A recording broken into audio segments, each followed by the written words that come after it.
Hindi uso sa kaya po Kristo yung ganyan. Gumagawa kayo ng masama, tapos pag nahuhuli kayo, para kayong kawa-awa. Pero pag hindi kayo nahuhuli, oh! Ganyan kayo karte kung magdunaso kayo ha. Baklas!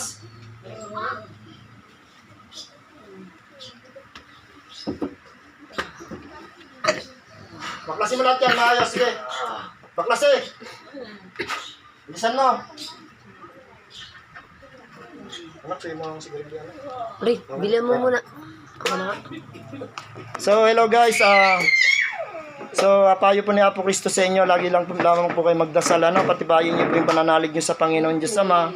Kasi po pag malakas po ang pananalig niyo, hindi po kayo basta-basta guys na matatalaban ng mga ganitong itim na mahika. Ano po?